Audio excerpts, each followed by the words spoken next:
Mi hijo miró la pared de fotos familiares y preguntó, ¿por qué no estamos en ninguna de estas?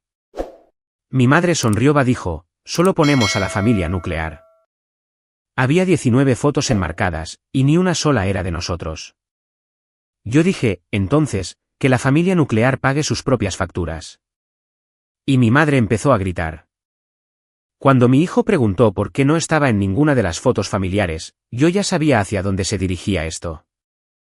Estábamos parados en el pasillo de mis padres, había 19 fotos enmarcadas, en marcos de oro pesado va plata brillante, cada una como una pequeña medalla de lealtad, a una versión de la familia que ya no existía. Él señaló una de ellas, la foto de Navidad de mi hermana de hace 2 años, dijo, ¿por qué no estamos en ninguna de estas? Antes de que yo pudiera responder, mi madre, que salía de la cocina con una bandeja de galletas, como si todos estuviéramos fingiendo ser una familia normal feliz, dijo sin perder un segundo, solo ponemos a la familia nuclear. Así, sin más. Sin dudarlo, sin pensarlo 2 veces, como si fuera la cosa más natural del mundo. Mi hijo parpadeó, me miró, luego volvió a mirar la pared. Sentí que algo frío se instalaba en mi pecho. No fue sorpresa, porque esto no era nuevo, sino esa clase de escalofrío que sientes cuando alguien confirma, en voz alta, exactamente lo poco que piensa de ti. Me quedé allí, intentando dejarlo pasar, pero no pude. Entonces, que la familia nuclear pague sus propias facturas. No levanté la voz, no me hizo falta. Esa frase cortó el aire como un cristal rompiéndose, todo se quedó inmóvil por un segundo. El rostro de mi madre cambió por completo. Se giró hacia mí lentamente, como si no pudiera creer que yo acabara de decir eso. Su sonrisa se evaporó. No me preguntó a qué me refería, ella lo sabía perfectamente. Simplemente, se lanzó directamente a gritar, sobre cómo yo siempre era tan dramática, sobre cómo siempre tenía que hacer que todo se tratara de mí, sobre cómo la estaba avergonzando frente a mi hijo. Empezó a sacar cada insulto de esa bolsa de culpa que ha usado conmigo desde que tenía 12 años, ingrata, amargada, divisiva, envidiosa de mi hermana. Ese último nunca falta. No me moví, solo seguí mirando esas estúpidas fotos.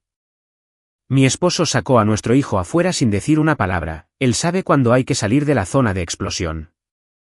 Me quedé allí, escuchando el eco de la voz de mi madre rebotar en esos recordatorios enmarcados, de a quien consideraba ella realmente su familia. Y entonces entró mi padre. Había estado en el garaje, probablemente bebiendo una de sus cervezas artesanales de las que pretende saberlo todo. Preguntó qué estaba pasando, como si no hubiera escuchado sus gritos hasta el final de la manzana. Le conté exactamente lo que había sucedido, él hizo lo que siempre hace, intentó ser el pacificador, sin reconocer realmente cuál era el problema de fondo. No se trata de eso. No te lo tomes como algo personal. Ya sabes que tu madre no quiso decir eso. Le hice una pregunta sencilla, si no es personal, entonces, ¿dónde está la foto de nosotros? ¿Dónde está la de nuestra boda? ¿Dónde está el primer cumpleaños de mi hijo? Tú estuviste allí. Él no dijo nada, apartó la mirada, luego empezó a murmurar algo sobre no querer involucrarse en dramas de mujeres. Fue entonces cuando supe que estaba desperdiciando mi aliento. Me di la vuelta, salí por la puerta principal, no miré atrás. Ni siquiera llegamos a la cena. Ojalá pudiera decir que terminó ahí, pero eso fue solo el primer fósforo lanzado sobre la hierba seca. El fuego ni siquiera había comenzado. Al día siguiente, mi teléfono empezó a iluminarse, llamadas perdidas de mi madre, luego de mi padre, después de mi hermana. Un mensaje de voz tras otro, todos versiones del mismo mensaje, ¿cómo has podido hacer esto? ¿Por qué dirías eso? ¿Cómo te atreves a actuar como si no fueras parte de la familia? Pero ellos solo recuerdan que existo cuando el techo empieza a gotear, o cuando se rompe el aire acondicionado, o cuando suben los impuestos de la propiedad, de repente, la familia nuclear necesita ayuda para mantener su casa. Y por primera vez, no respondí. Al tercer mensaje de voz, dejé de escuchar. Todos eran una remezcla de la misma melodía, mi madre llorando por cómo yo estaba rompiendo a la familia, mi padre pidiéndome que fuera razonable. Y entonces mi hermana, que nunca llama a menos que sea para informar en nombre de nuestros padres, envió su habitual línea calmada pero tóxica, si vas a hacer que todo se trate de dinero otra vez, tal vez sea mejor que no vuelvas más por aquí. Como si yo lo hubiera hecho. Como si no hubiera enviado dinero, 3 veces distintas este año, para cubrir sus supuestas emergencias. Como si no hubiera pagado a su fontanero la primavera pasada, el deducible del seguro por los daños del granizo, va $1000 para el hijo menor de mi hermana cuando necesitó una cirugía dental. Pero claro, yo soy la que hace que todo se trate de dinero. Así que, me quedé en silencio durante 2 semanas. Luego, como un reloj, llegó un mensaje grupal al chat familiar de parte de mi madre, por supuesto, cena de acción de gracias en nuestra casa. 5 de la tarde. Todos somos adultos. Dejemos esto atrás. Mi esposo me preguntó si quería ir, dije que sí. No porque quisiera dejar nada atrás, solo quería ver hasta dónde llegaban cuando ya no pudieran fingir más. Llegamos 20 minutos tarde. Mi hermana me dio esa sonrisa practicada de labios apretados desde el otro lado de la mesa, la que usa cuando quiere que todos sepan que ella está por encima de todo el drama, a menos que ella sea quien lo cause. Mi madre ni siquiera me miró al principio. Solo puso un plato frente a mí, como si eso solo demostrara que ella seguía siendo la persona más madura. Nadie mencionó lo que pasó, así que yo lo hice. Pregunté si habían tenido tiempo de pensar en la pared de fotos, en la forma en que nos tratan a mi hijo como ruido de fondo, en cómo, de alguna manera, me convertí en su plan de respaldo cada vez que algo se rompía o vencía un pago. Mi madre me miró parpadeando, como si yo estuviera hablando en griego. Mi padre lanzó ese suspiro de cansancio, dijo, no montemos una escena, mi hermana. Ella tomó un sorbo de su vino, dijo, sabes, tal vez deberías considerar cómo se siente mamá por esto. Ella no lo dijo con mala intención. Me reí. Miré alrededor de esa mesa, cada rostro demasiado educado para ser honesto, dije, ya no voy a financiar esto. Silencio. Mi madre dejó su tenedor, dobló su servilleta, lo cual es siempre la señal. Entonces comenzó la actuación.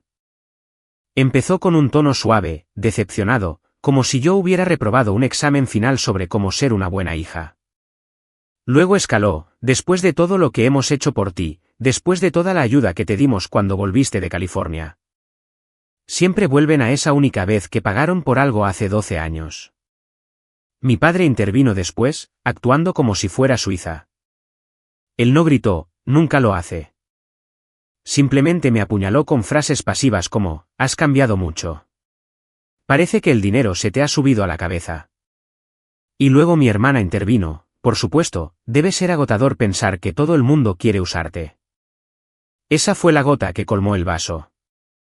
Dije, nadie piensa que me están usando. Me están usando. He pagado más cosas en esta casa de lo que todos quieren admitir, terminé de fingir que no soy la billetera de repuesto a la que todos acuden cuando la familia nuclear tiene problemas. Mi madre se puso de pie. Su silla raspó el suelo con tanta fuerza que hizo que los niños en la otra mesa se sobresaltaran. Gritó que yo era cruel, ingrata, que no merecía ser parte de la familia si no podía apoyarla. Sus palabras exactas fueron, si cruzas esa puerta, no esperes nada de nosotros nunca más. Yo también me levanté. La miré directamente a los ojos, dije, perfecto. Finalmente, algo que ambos queremos. Y luego me fui. Ni siquiera llegamos al postre. Pero ese no fue el final, ni mucho menos. A la mañana siguiente comenzaron los mensajes. Luego las llamadas perdidas. Luego mi padre llamó directamente a mi esposo, algo que nunca había hecho, para tener una charla de hombre a hombre. Mi madre me dejó 6 mensajes de voz en un solo día. Mi hermana empezó a etiquetarme en fotos viejas de Facebook, como si todavía fuéramos una gran familia feliz. Pero yo no iba a seguirles el juego esta vez. Provocaron a la persona equivocada, estaban a punto de descubrir qué sucede cuando dejo de financiar la fantasía. No tardó ni una semana completa. Estaba en el trabajo cuando llegó la primera señal, un correo electrónico largo formal de mi padre, lo cual ya me indicaba que algo andaba mal. Él no escribe correos a menos que sea para algo serio, como quejarse al servicio al cliente o solicitar un préstamo. Línea de asunto, seamos racionales. Eso solo ya me hizo reír. Dentro había un archivo PDF adjunto, Un presupuesto de reparación del techo por $6,842. Va un párrafo explicando que el seguro no cubría el monto total. El tono era educado, calculado, como una propuesta de negocios. Ni una sola mención a lo que había pasado en Acción de Gracias. Ni una palabra sobre mi hijo, o la pared de fotos, o cómo me gritaron. Solo normalmente no pediríamos esto, pero se trata de la casa. No es nada personal. Con ellos siempre es personal, simplemente odian cuando lo dices en voz alta. No respondí. 2 días después, apareció un GoFundMe. Mi hermana lo creó. No me lo envió, pero el enlace era público. La página tenía una foto de mis padres parados frente a la casa, una que yo misma había tomado hacía 3 años, curiosamente, cuando estaba allí ayudándolos a arreglar la cerca. El título decía, ayudando a nuestros padres a superar un mal momento. Mostrémosles que no están solos.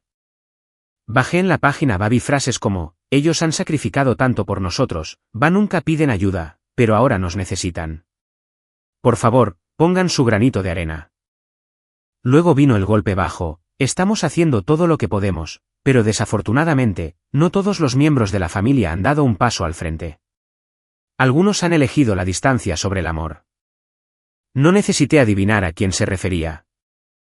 La sutileza nunca fue su fuerte. Lo que más me sorprendió fue ver a mis primos donando, a vecinos, gente que nunca sabría la historia completa. Y en los comentarios, una mujer de su iglesia dijo, no sé por qué tu otra hija no puede simplemente ayudar como solía hacerlo. Espero que entre en razón pronto. Fue entonces cuando supe que estaban jugando a largo plazo. Esto no era solo por dinero, se trataba de convertirme en la villana. Luego empeoró. Mi hijo llegó de la escuela 2 días después. Me preguntó si la abuela y el abuelo estaban enojados con él. Le pregunté por qué pensaba eso. Dijo que uno de sus compañeros dijo algo sobre que la abuela estaba triste porque su hija era mala. Le pregunté quién se lo había dicho, pero no recordaba. Dijo que tal vez fue una de las madres a la hora de la salida. Estaban arrastrando esto a lugares a los que no pertenecía. Esa noche, envié un único mensaje de texto a mi madre, si quieres venir al recital de invierno de Noah, es el día 15.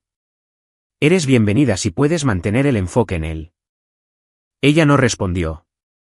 Pero menos de 1 hora después, mi hermana lo hizo.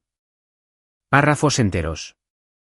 Todo emoción, cero lógica, les has dado la espalda, estás castigando a las personas que te criaron, el dinero no te hace mejor que nosotros, solo te piden ayuda porque confían en ti. Y luego la parte que se me quedó grabada, crees que tienes el control ahora, pero sigue presionando, lamentarás lo que viene después. Eso no era culpa, era una amenaza. No respondí. En su lugar, empecé a hacer limpieza general. Cancelé cada pago automático que tenía vinculado a sus nombres. No más servicios públicos. No más servicios de streaming. No más préstamos temporales que nunca se devolvían.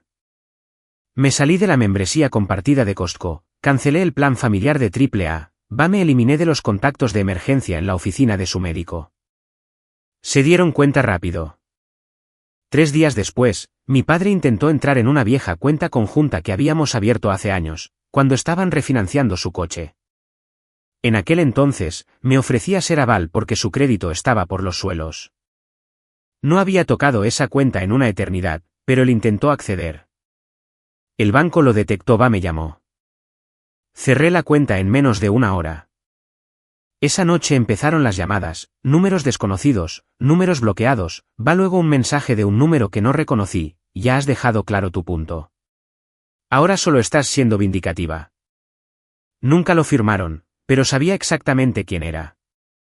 Luego, como un reloj, llegaron las publicaciones en redes sociales. Mi madre compartió una cita bíblica sobre hijos de corazón duro. Mi hermana publicó una foto de su árbol de Navidad con un pie de foto que decía, algunas personas prefieren guardar rencor que mantener a la familia cerca. Y luego me etiquetó. No reaccioné públicamente. Me negué a entrar en ese juego, pero por dentro, ya había terminado de fingir. ¿Querían que esto fuera feo? Bien. No tenía ni idea de con quién se estaban metiendo cuando dejé de interpretar el papel de la hija silenciosa que siempre lo rescataba. Dejaron de fingir alrededor de Navidad. El GoFundMe seguía activo, incluso añadieron un segundo objetivo debido al apoyo abrumador. Y luego publicaron una actualización agradeciendo a todos los que habían ayudado a la familia en este momento de crisis. El mensaje terminaba con esta frase: algunos han elegido alejarse de sus responsabilidades, pero otros nos han recordado cómo es una verdadera familia. Incluyeron una foto grupal tomada en casa de mi hermana. Todos estaban allí, mis padres, mi hermana, sus hijos, incluso algunos primos lejanos que solo aparecen por la comida va los chismes familiares. Todos sonreían como si nada hubiera pasado. A mí no me invitaron, ni siquiera sabía que todos estaban en la ciudad. Pero lo que no esperaba era ver a mi exesposo en la foto. Me quedé mirando la imagen por un minuto entero antes de darme cuenta de que realmente era él. Estaba parado junto a mi hermana, con una copa de vino, medio sonriendo como si perteneciera allí, como si no hubiera desaparecido hacía 3 años tras dejar de pagar la pensión alimenticia. Va a presentarse a nuestra audiencia de custodia con 1 hora de retraso, va bajo los efectos de sustancias. Le envié un mensaje: ¿de verdad estás pasando las fiestas con mi familia ahora? No hubo respuesta. En cambio, al día siguiente, recibí una llamada de la escuela de mi hijo. La oficina me dijo que la lista de contactos de emergencia había sido modificada. Me preguntaron si yo había añadido a su abuelo como persona autorizada para recogerlo. Dije: absolutamente no. Resulta que alguien había llamado a la escuela haciéndose pasar por mí, dio mi nombre, mi número de teléfono, mi dirección, todo. Luego les pidió que añadieran a mis 2 padres como contactos autorizados para emergencias para recoger a mi hijo. Casi lo hacen. Casi. Pero una de las empleadas de la oficina reconoció mi voz de llamadas anteriores. Llamó para hacer una doble verificación. Fui directamente allí, lo arreglé en persona. Después, le envié un mensaje a mi padre. No llamé, ni siquiera me molesté con cortesías. Solo una línea: si vuelves a intentar llevarte a mi hijo a mis espaldas, solicitaré una orden de alejamiento. Él no respondió. Pero esa noche, mi hermana publicó una foto vieja de ella cargando a mi hijo cuando era un bebé, con el texto: la sangre es más espesa que la amargura. Y luego todo se quedó en silencio, un poco demasiado en silencio. Fue entonces cuando recibí el mensaje de Recursos Humanos. Estaba sentada en mi escritorio, tratando de terminar la última semana del trimestre, cuando me llegó el correo electrónico: hola, Emma. Hemos recibido un mensaje sobre un conflicto de intereses, una denuncia por mala conducta financiera. Estamos obligados a dar seguimiento a todas las quejas. ¿Podrías venir a la sala de conferencias a las 3 de la tarde? Se me cayó el alma a los pies. Supe inmediatamente de quién se trataba. La acusación era débil: un correo anónimo mal redactado. Afirmaba que yo había estado desviando fondos familiares ilegalmente, usando recursos de la empresa para beneficio personal.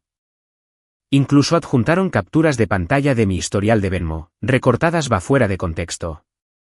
La mitad de los cargos eran donaciones, la otra mitad, pagos que les había enviado a mis padres en los últimos años. Alguien había revisado años de registros financieros, había inventado una mentira. Lo expliqué todo, mostré recibos, correos electrónicos, declaraciones de impuestos. No era ni remotamente real, pero me asustó. No porque hubiera hecho algo malo, sino porque estaban dispuestos a llegar tan lejos. Mi jefa me apartó después, me dijo discretamente que la empresa había desestimado la denuncia. Pero luego añadió algo más: tal vez quieras cerrar más tu círculo. Quien envió esto sabía mucho sobre ti. Yo sabía exactamente quién era. Esa noche, saqué cada documento legal que tenía, papeles de custodia, cuentas bancarias viejas, copias de todo. Hice una copia de seguridad de todo. Le envié copias a mi abogado, le pedí que las mantuviera en su archivo. Luego llamé a un cerrajero, hice cambiar las cerraduras de nuestra casa 2 veces, con marcas diferentes. No dormí esa noche porque esto ya no se trataba de dinero. No se trataba de culpa ni de reputación. Era una guerra. Pensé que sabía lo que significaba cortar los lazos con alguien. Pensé que significaba no llamar, no enviar mensajes, dar un paso atrás hasta que las cosas se enfriaran. Pero lo que aprendí es que, cuando eres la principal fuente de energía de la familia, de quien dependen para el dinero, la ayuda va a los favores, ellos no te dejan ir así como así. Llaman, arañan, se desesperan, encienden fuegos solo para volver a tenerte bajo su control. Y cuando nada de eso funciona, intentan arruinarte. Después de la jugada de recursos humanos en mi trabajo, va del intento de cambiar los contactos de emergencia en la escuela de mi hijo, dejé de tener miedo. Dejé de esperar el próximo golpe. Me senté, despejé mi agenda, empecé a cortar cada hilo que me habían atado. Primero, me reuní con mi abogado. Redactamos cartas formales de cese desista para mis padres mi hermana. Cada una documentada, certificada entregada. No más contacto, no más mensajes a través de terceros, no más presentarse sin invitación. No más esconderse tras publicaciones falsas en Facebook o cuentas falsas. Cualquier intento futuro de insertarse en mi vida sería tratado como acoso, manejado legalmente. Luego, hice limpieza en casa. Cambié de banco. Eliminé cada cuenta compartida antigua, cancelé tarjetas a las que una vez les di acceso. Rastreé contraseñas viejas, cerré cuentas que ni siquiera recordaba que existían. Actualicé mi testamento, los eliminé de cada línea, de cada cláusula. Me reuní con el director de la escuela de mi hijo en persona, hice que sus nombres fueran incluidos formalmente en una lista negra para cualquier contacto futuro o permiso para recogerlo. Presenté pruebas. Ya no estaba jugando. 3 días después, empecé a recibir mensajes de números que no reconocía. Uno preguntaba si realmente le ibas a hacer esto a tu propia madre. Otro decía, no olvides quién te crió. Algunos eran directamente insultos. Luego recibí una llamada de mi tía, una de la que no sabía nada en casi una década. De repente quería hablar, dijo que tenía el corazón roto por lo que había oído, que solo quería entender. No respondí. 1 hora más tarde, mi hermana publicó capturas de pantalla de mensajes de texto falsos, mensajes que supuestamente yo había enviado, llenos de cosas que nunca dije, escritos con una voz que ni siquiera era la mía. Ella puso como pie de foto, a veces la gente finge ser la víctima cuando, en realidad, solo están enojados porque ya no pueden manipularte. No me inmuté. No la desmentí públicamente. No le escribí. Tomé capturas de pantalla, las añadí al archivo legal que estaba construyendo, seguí adelante. A la mañana siguiente, el contrato de mi hermana como trabajadora independiente fue cancelado. Yo no la denuncié, lo hizo alguien más. Un cliente suyo que vio lo que estaba publicando no quiso ser asociado con eso. Al parecer, ella había estado usando mi nombre en historias que contaba para ganar simpatía, decía que yo había abandonado a la familia, que estaba emocionalmente inestable. El cliente me encontró en internet, me envió un correo con el asunto, pensé que deberías saber lo que ella está diciendo. Ya no era algo solo mezquino, era peligroso. Esa misma semana, me enteré de que mis padres habían ido a ver a una de nuestras viejas amigas de la familia, alguien con quien yo había mantenido el contacto a lo largo de los años, trataron de advertirle sobre mí. Dijeron que yo estaba fuera de control, que estaba siendo vindicativa, que estaba inventando cosas, tratando de poner a la gente en su contra. Por suerte, ella no les creyó. Me llamó justo después, dijo que nunca había visto a 2 personas más desesperadas por proteger su imagen que mis padres. Ese fue el momento en que me di cuenta de que algo había cambiado. Estaban perdiendo su control, lo sabían. Cuanto más los ignoraba, más entraban en pánico. Intentaron contactarme a través de mi esposo, a través del maestro de mi hijo, a través de un amigo mutuo de la secundaria con el que no hablaba en años. Cada vez era la misma jugada, solo estamos tratando de hacer las paces, ella está exagerando, estamos preocupados por ella. Pero la paz nunca fue el objetivo. El objetivo era el control, lo estaban perdiendo rápido. Así que, terminé lo que empecé. Me retiré de la unidad de almacenamiento familiar compartida que había estado pagando sin saberlo. Cerré la vieja cuenta de ahorros que mi padre abrió hace años para emergencias. Incluso hice que revisaran la escritura de su casa. Una vez me convencieron para ser aval de un préstamo para renovaciones, quería estar segura de que no hubieran hecho nada turbio con mi nombre. No lo habían hecho, pero me aseguré de que nunca pudieran volver a hacerlo. Y luego envié un mensaje final, no a ellos, sino a mí misma. Lo escribí, lo imprimí, lo pegué en el interior de la puerta de mi armario: no les debes paz. Le debes protección a tu hijo. Te debes libertad a ti misma. No he hablado con ellos desde entonces. Ni una palabra, ni un mensaje, nada. Mi hijo ya no pregunta por ellos, creo que percibió el cambio. Los niños siempre lo hacen. Mi esposo ha estado más tranquilo últimamente, no por incomodidad, sino porque, por primera vez, nuestro hogar está en silencio de la manera correcta. No tenso, no al límite, solo tranquilo. Pensaron que volvería arrastrándome. Que entraría en pánico una vez que jugaran la carta de la compasión. Que cedería ante la presión de ser la hija ingrata. Pero la verdad es que nunca me he sentido más lúcida. Al principio, se sentía demasiado callado, no pacífico, solo desconocido, como cuando termina un apagón todo se siente extraño incluso después de que vuelven las luces. Esa primera semana, seguí revisando mi teléfono por puro reflejo, esperando otro mensaje de voz cargado de culpa, o que algún primo lejano se pusiera en contacto en su nombre. Pero nada llegó. Sin mensajes, sin llamadas, sin publicaciones pasivo-agresivas con mi nombre en los comentarios. Silencio. Pensé que podría sentirse frío. Pensé que me arrepentiría. Pero en cambio, algo extraño empezó a suceder. Comencé a notar lo calmada que se sentía mi casa por las mañanas. Sin tensión en el aire. Sin ensayar respuestas falsas para emergencias falsas. Sin preguntarme si este sería el día en que mi madre tergiversaría algo que dije para encontrar una nueva razón para llorar. El ruido siempre había estado allí, simplemente no me di cuenta de lo fuerte que era hasta que se detuvo. Una tarde, estaba doblando la ropa cuando me sorprendí a mí misma tarareando. Me quedé helada. Era algo tan pequeño, pero no podía recordar la última vez que lo hice. No para distraerme, no para llenar el espacio, solo porque me sentía bien. Mi hijo notó la diferencia antes que yo. Dejó de preguntar por qué la abuela no llamaba. Dejó de mencionarla por completo. Dejó de despertarse de esos sueños donde alguien gritaba. Se volvió más alegre, más feliz, no de una manera explosiva, simplemente cómodo de una forma en la que no lo había estado antes. Empezó a hacer dibujos de nosotros tres, yo, él, mi esposo. Sin rostros extraños, sin sonrisas forzadas. Una noche, mientras nos preparábamos para ir a dormir, me preguntó si las familias pueden cambiar. Dije que sí. Me preguntó si estaba bien tener una familia pequeña. Yo le dije, es mejor tener una pequeña que te quiera, que una grande que te haga daño. Él asintió como si eso tuviera perfecto sentido. Luego me preguntó si podíamos desayunar panqueques por la mañana. Eso fue todo. Eso era todo lo que necesitaba. Y ahí fue cuando supe que había tomado la decisión correcta. Empecé a llenar mi tiempo con cosas que no se trataban de limpiar los desastres de otras personas.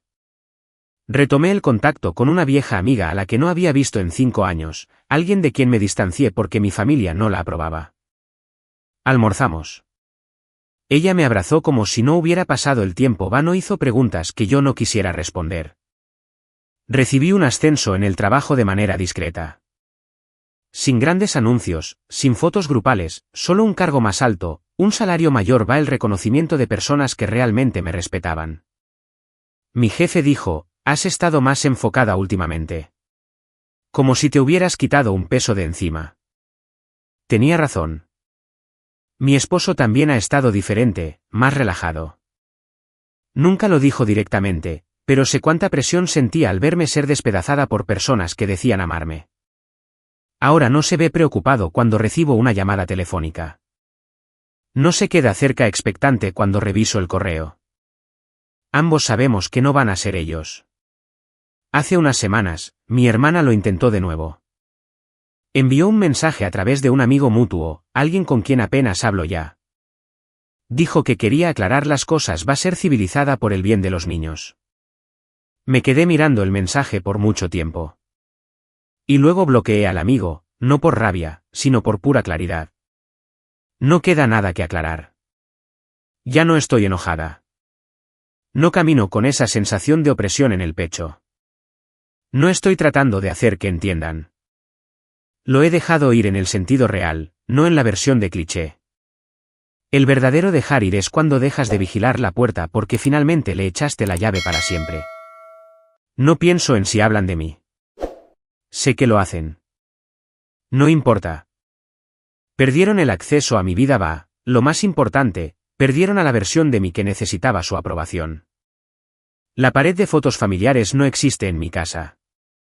Pero si existiera, tendría 3 fotos, solo nosotros. Sin extras, sin huecos dejados para personas que solo aparecen para quitar. Ellos eligieron quién era su familia nuclear. Así que yo finalmente hice lo mismo. Y esta vez, no dejé ninguna puerta abierta. Hoy en día, cuando pienso en la familia, no pienso en la sangre.